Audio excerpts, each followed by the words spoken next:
सोमनाथ नाम का एक गरीब किसान रहा करता था। कई दिनों से उसे कोई काम नहीं मिल रहा था। उसके घर में खाने तक कुछ नहीं था। उसकी एक गाय थी जिसका नाम लाली था। सोमनाथ को अपनी गाय लाली से बहुत लगाव था।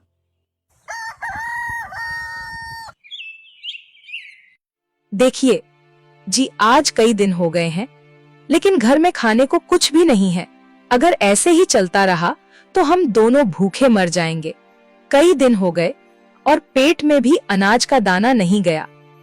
और आप अपनी लाली को तो जंगल में ले जाते, वह तो घास फूस खाकर अपना पेट भर लेती है। आप उसका तो बड़ा ख्याल रखते हो। आपको मेरी कुछ नहीं पड़ी ना जाने।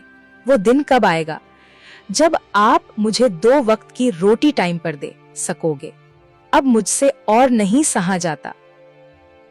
अरे भाग्यवान, तुम तो जानती ही हो मैं अपनी तरफ से कोई कमी नहीं रख रहा हूँ। हर घर जाकर काम मांग रहा हूँ कि कहीं मुझे कोई काम मिल जाए। तुम चिंता मत करो, जल्दी ही कोई ना कोई रास्ता जरूर निकल आएगा। आप कान खोलकर सुन लो। अगर आपने कुछ नहीं किया, मैं थोड़े दिन में आपकी यह टूटी फूटी झोपड़ी छोड़कर चली जाऊंगी। बता देती हूँ मैं। फिर अगले दिन सुबह सोमनाथ काम ढूंढने के लिए चला जाता है और उसकी गाय उसकी झोपड़ी के बाहर ही बंधी होती है। आज तुझे बेचकर कुछ पैसे ही मेरे हाथ आ जाएंगे। कई दिनों से मैंने कुछ अच्छा नहीं खाया। अब तू किस काम आएगी मेरे?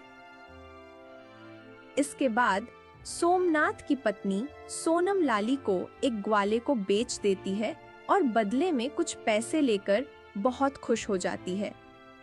शाम को जब सोमनाथ निराश होकर घर आता है और देखता है कि उसकी लाली वहां नहीं है, तो वह दुखी हो जाता है और अपने घर में जाता है और देखता है कि उसकी पत्नी बढ़िया पकवान खा रही है। अरे वाह वाह, बहुत ही स्वादिष्ट, बहुत ही मजेदार है। आज तो इतना बढ़िया खाना खाकर मजा ही आ गया। अरे भाग्यवान, आज इतना बढ़िया खाना कहाँ से आया और मेरी लाली कहाँ है? वह यहाँ नजर नहीं आ रही है। अरे यह बढ़िया खाना तो पड़ोस की काकी देकर गई है। बड़ा मजेदार खाना है और मुझे क्या पता आपकी लाली कहाँ गई होगी। जंगल में कुछ चरने। अब भला उसे यहाँ तो कुछ नहीं मिलता। जाओ जाओ, आप जाकर ढूंढो अपनी लाली को। लेकिन मेरी लाली कभी जंगल में तो अकेले जाती ही नहीं है, वह हमेशा मेरे साथ ही जाती है। फिर भला आज उसे क्या हुआ, मैं जाकर देखता हूँ। फिर सोमनाथ वहां से चला जाता है। जाओ जाकर ढूंढो अपनी लाली को। उसको बेचकर ही तो इतना बढ़िया खाना खा रही हूँ मैं। सोमनाथ जंगल में अपनी लाली को ढूंढने लगता है। मेरी लाली कहाँ चली गई? लाली कहाँ चली गई? तू लाली ठीक तो होगी ना? ना जाने इस जंगल में उसे कोई जानवर। अरे लाली कहाँ है तू? तभी थोड़ी देर बाद सोमनाथ को उसकी गाय लाली नजर आती है। वह कुछ देर सोमनाथ को देखती है और फिर वहां से भागने लगती है। सोमनाथ भी उसे देखकर उसके पीछे पीछे भागने लगता है। अरे लाली रुक तो सही, कहाँ जा रही है? आज तुझे यह क्या हुआ है? मैं कहता हूँ रुक जा लाली। अरे रुक लाली रुक। लेकिन लाली नहीं रुकती और भागते भागते वह एक पेड़ के पास आकर रुक जाती है। अरे लाली, तूने तो आज मुझे डरा ही दिया था। ऐसे अकेले जंगल में तू क्यों चली आई थी? मैं तुझे कब से ढूंढ रहा हूँ और तू मुझे यहाँ क्यों लेकर आई है? तभी सोमनाथ को एक बूढ़े आदमी की रोने की आवाज सुनाई देती है।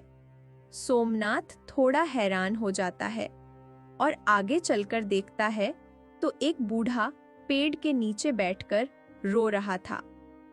अरे बूढ़े बाबा, आप क्यों रो रहे हैं? सब ठीक तो है ना? अरे बेटा, तुम्हें मैं क्या बताऊं। मैं कई वर्षों से इसी जंगल में एक झोपड़ी में रहा करता था।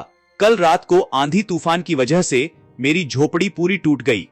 बेटा, मुझ जैसे बूढ़े का इस दुनिया में कोई भी नहीं है। अब तुम ही बताओ बेटा, मैं कहां जाऊंगा? अरे बूढ़े बाबा, आप रोते क्यों हो? आप दुखी मत हो बाबा। आप मेरे साथ मेरे घर चलिए। मैं बहुत गरीब हूं, ना जाने आपको 2 वक्त की रोटी भी दे पाऊंगा या नहीं, पर आप मेरे साथ चलिए। अरे वाह बेटा, तू कितना नेक दिल इंसान है। आज से तू ही मेरा बेटा है। मैं बहुत बूढ़ा हो चुका हूँ। तेरे घर में जो भी खाने को मिलेगा मैं उसे ही खाकर संतुष्ट हो जाऊंगा। बेटा, तू मुझे अपने साथ अपने घर ले चल। अच्छा तो फिर ठीक है, आप मेरे साथ मेरे घर में मेरे बाबा की तरह ही रहना, मुझे बहुत खुशी होगी। इतना बोलकर सोमनाथ उस बूढ़े आदमी को अपने साथ अपने घर ले जाता है, पर उसकी पत्नी सोनम सोमनाथ के साथ बूढ़े आदमी को देखकर गुस्सा हो जाती है। अरे आज आप किसे अपने साथ लेकर आए हो और यह बूढ़ा कौन है? तुम्हारे साथ यहाँ क्यों आया है? अरे भाग्यवान, आज से ये बूढ़े बाबा मेरे बाबा हैं। आज से ये हमारे साथ ही रहेंगे। हम जैसी भी रूखी सूखी रोटी खाते हैं ये भी वही खा लेंगे। इनका इस दुनिया में और कोई नहीं है। अरे वाह वाह, यह कोई बात हुई भला? क्या आप जानते नहीं हो अपना ही गुजारा बहुत मुश्किल से हो पाता है और आप हो कि एक मुसीबत और ले आए। अरे भाग्यवान, तुम इतना गुस्सा मत करो। जाओ, रसोई में जो भी खाने के लिए रखा हो वह तुम जाकर बाबा के लिए ले आओ। घर में तो कुछ भी नहीं है सिवाय गेहूं के दानों के। भला उनसे इस बूढ़े बाबा का पेट थोड़ी भरेगा। पता नहीं आप किसे ले आए, खुद 2 वक्त की रोटी खा नहीं पाते और ऊपर से ले आए इस बूढ़े बाबा को यहाँ। अरे बिटिया, मैं उन थोड़े से गेहूं के दाने से ही भूख मिटा लूंगा। तुम दुखी मत हो, मुझे बस वही गेहूं के दाने लाकर दे दो। फिर सोमनाथ की पत्नी सोनम रसोई में जाती है। तभी एक पतीले में बहुत ही कम गेहूं के दाने होते हैं। अचानक से वह पतीला गेहूं के दानों से भर जाता है। यह देखकर वह हैरान हो जाती है। अरे यह तो चमत्कार हो गया, इतने सारे गेहूं के दाने। तभी वहां पर सोमनाथ आ जाता है और ये सब देखकर हैरान रह जाता है। भाग्यवान, यह कैसे हुआ? इतने सारे गेहूं के दाने कहां से आए? इसके बाद सोनम बूढ़े बाबा को बहुत सारे गेहूं के दाने दे देती है। इसके बाद बूढ़े बाबा वह गेहूं के दाने बड़े चाव से खा लेते हैं। अरे वाह वाह, यह तो बहुत ही अच्छा और स्वादिष्ट भोजन है। वाकई बेटा, मेरी आत्मा को शांति मिल गई आज ये पता नहीं चमत्कार कैसे हो गया। आज तो हम सब का पेट भर गया, लेकिन कल का क्या होगा? कल कैसे हमारी भूख मिटेगी? फिर सब लोग सो जाते हैं। थोड़ी देर बाद वह बूढ़े बाबा उठकर घर के बाहर जाते हैं और सोमनाथ की पत्नी सोनम भी चुपके से उठकर बूढ़े बाबा के पीछे पीछे जाती है और तभी वह देखती है कि बूढ़े बाबा एक बड़े से पेड़ के पास जाकर रुक जाते हैं और तभी उस पेड़ से आवाज आती है। प्रणाम गुरुदेव, अब आपका धरती लोक पर समय पूरा होने वाला है। अब आपको जल्दी ही अपने पाताल लोक आना होगा। मैं जानता हूं धरती पर मनुष्य बनकर रहने का मेरा समय पूरा होने वाला है, लेकिन जितना भी समय बचा है मैं अपने बेटे सोमनाथ के साथ रहकर बिताना चाहूंगा। सोमनाथ बहुत ही नेक दिल इंसान और ईमानदार है। मैं जल्दी ही पाताल लोक लौट आऊंगा। ये सब सोमनाथ की पत्नी चुपके से देख रही होती है। अरे इसका मतलब यह बाबा कोई साधारण बाबा नहीं है, यह पाताल लोक के गुरु हैं। अरे वाह वाह, कितने अच्छे भाग्य हैं हमारे। अब मुझे सब समझ आ गया क्या करना है। अब मैं इन बाबा को ऐसे ही नहीं जाने दूंगी। फिर सोनम घर आती है और सारी बात सोमनाथ को बता देती है। भाग्यवान, तुम ये क्या बोल रही हो? क्या सच में बाबा पाताल लोक के गुरुदेव हैं? मुझे तो यकीन ही नहीं हो रहा। तभी वह बूढ़े बाबा वहां आ जाते हैं। देखो बाबा, अब मुझे सब पता चल गया। आप कोई साधारण बाबा नहीं हो, आप पाताल लोक के गुरु हो। ये सुनकर बूढ़े बाबा हैरान हो जाते हैं। अच्छा, तो तुमने सब देख लिया है। अरे बाबा, यह क्या हो रहा है? मुझे तो यकीन नहीं हो रहा। मैं ये क्या सुन रहा हूं? यह सच है सोमनाथ बेटा, मैं पाताल लोक का गुरु हूं, जो इस धरती पर कुछ दिन मनुष्य के बीच रहने के लिए आया था और ऐसी जगह ढूंढ रहा था जहां पर मैं रह सकूं। लेकिन उस दिन जब जंगल में मैंने तुम्हें अपनी गाय के लिए रोते देखा तो मुझे यह अनुभूति हो गई थी कि तुम्हारा दिल बहुत नेक है। इसलिए मैंने सोचा कि कुछ दिन धरती लोक पर मैं तुम्हारे साथ ही दिन बिताऊंगा। और तुम जिस गाय के पीछे पीछे वहां आए थे वह तुम्हारी गाय नहीं थी। तुम्हारी गाय को तो तुम्हारी पत्नी ने एक ग्वाले को बेच दिया था। तुम जंगल में जिस गाय से मिले और उसे अपने साथ लेकर आए वह सब बेटा मेरी माया थी। मैं तुम्हें दुखी नहीं देखना चाहता था क्योंकि तुम बहुत नेक दिल इंसान हो सोमनाथ बेटा। सोमनाथ यह सुनकर हैरान हो जाता है। गुरुदेव, आपका बहुत बहुत धन्यवाद।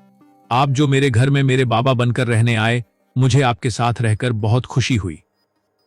देखो गुरुदेव, अब आप हमारे साथ रहे तो आपका कर्तव्य बनता है मेरी जो भी इच्छा हो आप पूरी करो। आखिर क्या इच्छा है तुम्हारी बेटा? तुम मुझे बताओ, मैं तुम्हारी इच्छा अवश्य पूरी करूंगा। आप हमारी हालत तो जानते ही हो, इसलिए आप हमें बहुत सारा धन दे दो।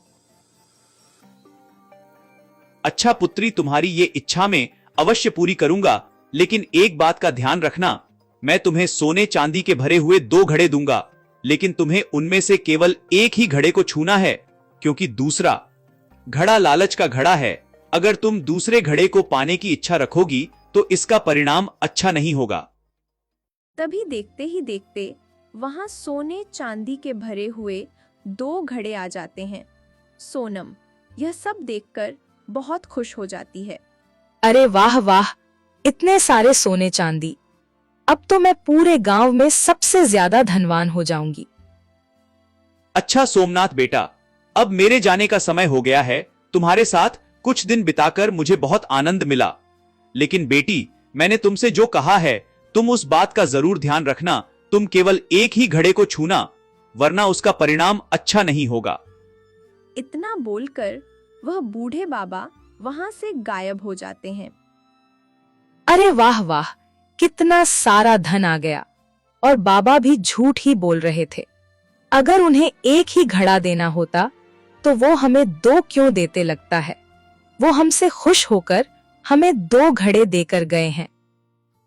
नहीं भाग्यवान, तुम दूसरे घड़े को मत छूना, क्योंकि दूसरा घड़ा लालच का घड़ा है। तुम्हारे हाथ लगाने से इसका परिणाम अच्छा नहीं होगा। ऐसा मत करो भाग्यवान। अरे अब तुम चुप करो, क्या देखते नहीं हो कितना सारा धन है। फिर सोमनाथ की पत्नी सोनम जैसे ही दोनों घड़ों को हाथ लगाती है, वह दोनों घड़े अचानक से पत्थर में बदल जाते हैं। अरे यह क्या हो गया, मेरा धन कहाँ गया, मेरे सोने चांदी का। इसका मतलब बाबा ने बिल्कुल सही कहा था, मुझे दूसरे घड़े को हाथ नहीं लगाना चाहिए था। तो दोस्तों, हमें इस कहानी से यही सीख मिलती है, हमें कभी भी लालच नहीं करना चाहिए, क्योंकि लालच का फल बुरा ही होता है।